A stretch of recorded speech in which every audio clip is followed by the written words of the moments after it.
Delok Andre, malam Jumat aroma rawon dari dapur tua itu terlalu wangi buat ukuran keluak biasa.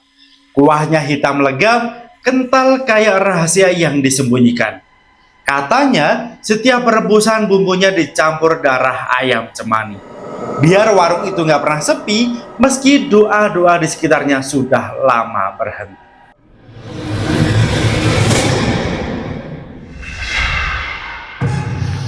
Halo balik lagi di Iksa Nesta, tempat di mana misteri, horor, satwa, dan teknologi bercampur kayak kuah rawon di tengah malam. Kental, gelap, tapi bikin penasaran, pingin nyeruput sampai dasar. Cerita kali ini tentang sepasang suami istri yang jualan rawon di malam Jumat. Katanya sih, rahasia larisnya bukan di resep, tapi di ritual. Yang pakai darah ayam cemani dan bisikan dari dunia lain. Jadi, sebelum kamu mikir ini cuma bualan penjual bumbu dapur, klik dulu subscribe dan nyalain loncengnya, biar setiap aroma kisah mistis yang keluar dari dapur dunia nyata langsung mampir ke layar HP-mu. Klik like kalau kamu pernah ngerasa makan di tempat yang auranya ora beres.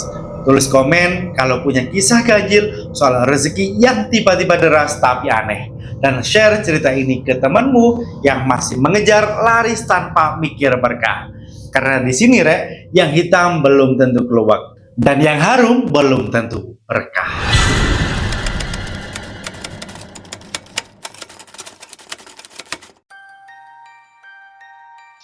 Warung kecil di pinggir jalan kota Malang itu dulu ramai Tiap pagi bau tumisan bawang udah nyambar dari ujung gang.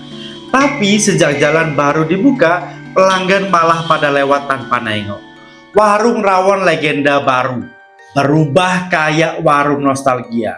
Hidupnya dari sisa-sisa pelanggan lama dan utang yang makin menumpuk. Kadang cuma ada 2 mangkuk terjual seharian. Sumpah, sedihnya itu bukan main. Bu Minah tiap malam gelisah. Duit hasil jualan cuma cukup buat beli beras sama bensin motor. Kadang sambil ngelamun sambil mengadu kuah. Apa aku kurang rajin ya Gusti? Tapi ya namanya manusia kalau udah kepepet pikirannya bisa ngawur. Dan disitulah muncul Mbah Kasno, pelanggan tua yang dulu sering datang tapi mendadak nongol lagi malam Jumat itu. Lengkap dengan dupa di tangan kanannya. Warungmu sepi karena aura nemu tertutup Minah. Katanya pelan sambil ngelirik dapur Bu Minah bengong. Aura nemu apaan, Mbah? Yaitu aura yang bikin orang kepingin makan masakanmu bisa dibuka lagi. Asal berani nyoba cara leluhur. Pak Sastro yang lagi rebahan ditikar langsung nyeletuk. Leluhur opo, Mbah? Jangan yang aneh-aneh loh. Tapi Bu Minah malam itu malah diem. Tatapannya kosong, matanya kayak nyari harapan di balik asap kompor.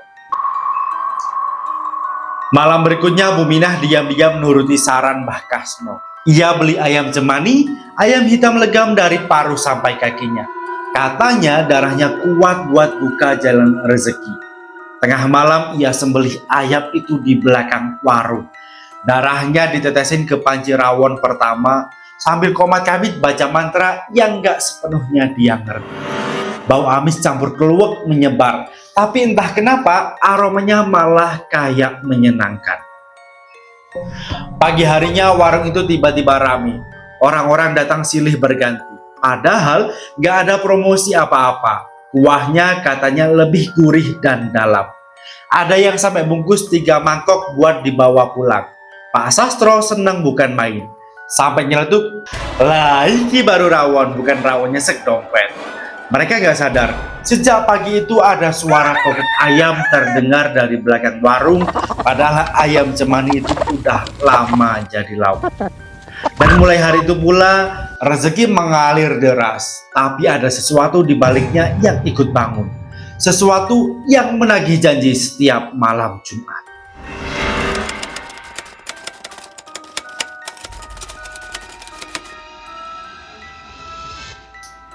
Warung rawon legenda baru sekarang rame kayak terminal pas lebaran. dari sopir truk sampai anak muda nongkrong. Semua rebutan meja.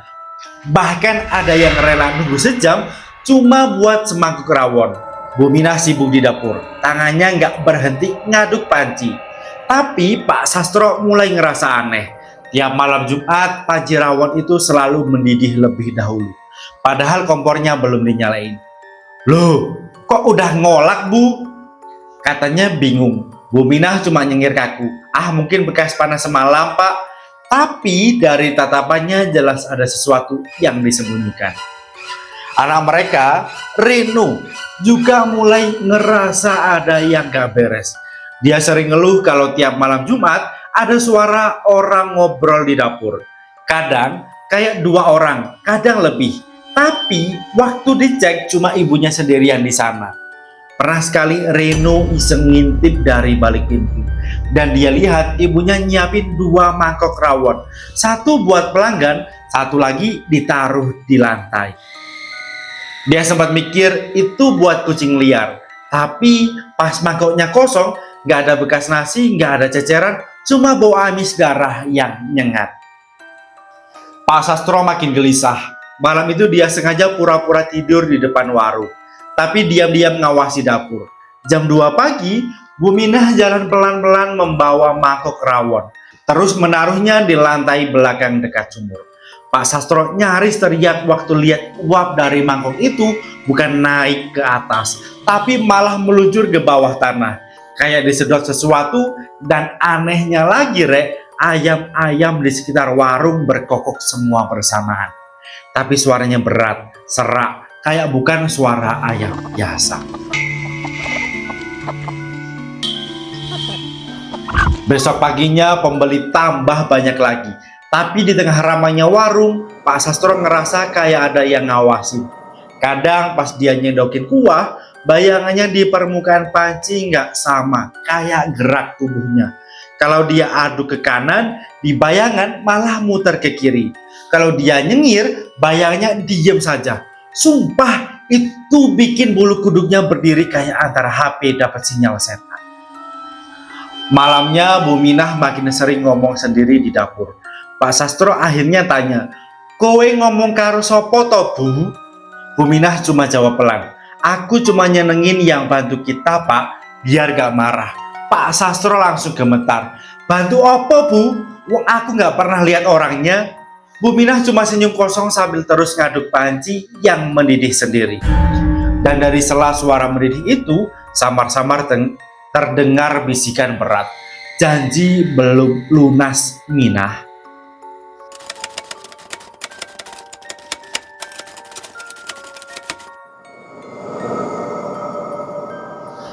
Beberapa hari setelah malam aneh itu, Reno tiba-tiba sakit. Badannya panas tinggi, kulitnya pucat, matanya merah kayak habis nangis semalaman. Tiap kali tidur, dia ngelantur ngomong, "Jangan kasih aku rawon itu, Bu." Pak Sastro panik, bolak-balik nyari dokter. Tapi hasilnya nihil. Dokter bilang ini bukan demam biasa. Suhu badannya bisa naik turun sendiri tiap tengah malam, persis jam 12 malam. Dan yang lebih aneh, aroma keluak kecium dari tubuh anak itu.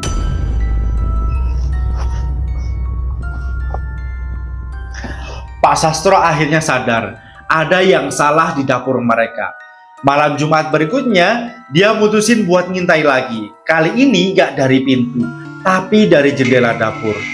Dan iya, dia lihat dengan mata kepala sendiri. Bu Minah jongkok di depan panci rawon yang mendidih sambil ngomong ke arah kosong.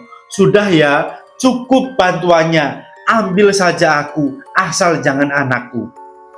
Tapi suara lain menjawab berat, pelan dan nyaring di telinga Pak Sastro. "Janji tak bisa ditukar, Minah. Yang dibayar harus seimbang." Pak Sastro langsung dobrak pintu dapur, nyeret istrinya keluar dan nyiram panci itu pakai air garam sama doa yang dia ingat dari pesantren dulu. Tapi begitu airnya kena panci, ledakan kecil langsung muncul. Pus! Api menyambar dari arah tungku, menjilat langit-langit dapur dan di tengah kobaran itu muncul bayangan besar hitam. Bentuknya kayak manusia tapi matanya merah menyala. Pak Sastro cuma bisa mundur sambil teriak, "Astagfirullahaladzim!" Tapi Bu Minah malah maju, nyoba nyelamatin Panji yang berdiri itu. "Jangan ganggu, itu sumber hidup kita, Sastro." Seketika api makin besar dan tubuh Bu Minah ketarik ke arah Panji. Beberapa menit kemudian semua hening. Dapur itu terbakar habis, tapi anehnya Panji rawon tetap utuh. Pak Sastro nangis di luar rumah sambil meluk Renu yang udah sadar. Warga datang membantu memadamkan api, tapi mereka semua nyium aroma rawon yang aneh. Wangi banget, tapi kalau dihirup lama-lama bikin mual. Dan di antara abu sisa dapur, Bu Minah ditemukan. Masih memeluk Panji itu, bibirnya tersenyum samar. Setelah kejadian itu, warung rawon legenda baru ditutup. Tapi warga bilang, tiap malam Jumat masih kecium aroma rawon dari reruntuhannya. Kadang ada suara perempuan nyaduk Panji sambil nyanyi pelan. "Rawon iki kanggo uripku, nanging uripku wis dadi rawone." Sampai sekarang gak ada yang berani buka warung di tempat itu lagi, Rek. Soalnya kata orang Panji itu masih disimpan di bawah tanah. Dan yang pernah nyentuhnya pasti mimpi didatengin sosok Bu Minah membawa mangkok rawon sambil bilang, "Ayo dicicipi, gratis, tapi jangan tanya gantiannya ya."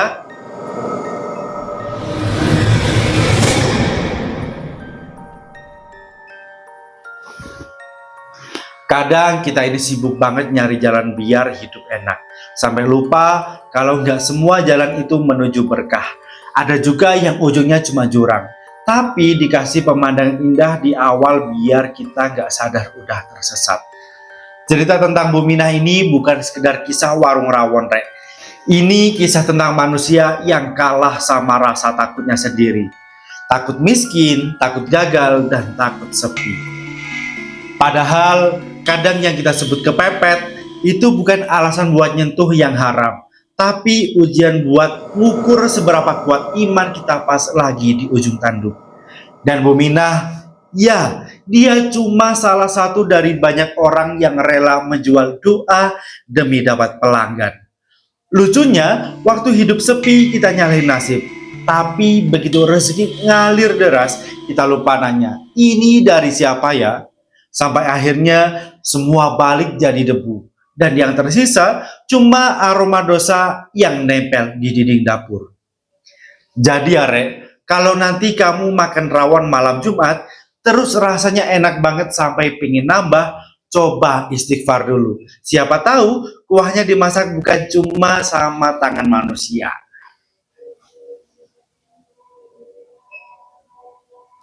Kalau kisah ini bikin tenggorokanmu seret pas ingat aroma rawon tengah malam, atau bayangan darah ayam cemani tadi masih kebayang di kepala, jangan cuma diem, Rek. Kayak mangkuk kosong nunggu kuah dosa. Klik like biar algoritma tahu kamu doyan cerita yang gelap tapi berisi. Tulis komen kalau pernah ngerasa makan di tempat yang auranya ora beres, dan share ke temanmu yang masih ngoyo ngejar laris tapi lupa caranya halal. Terakhir, subscribe channel Iksan Nesta karena di sini cerita malam Jumat bukan sekedar bikin merinding, tapi juga nyentil nurani.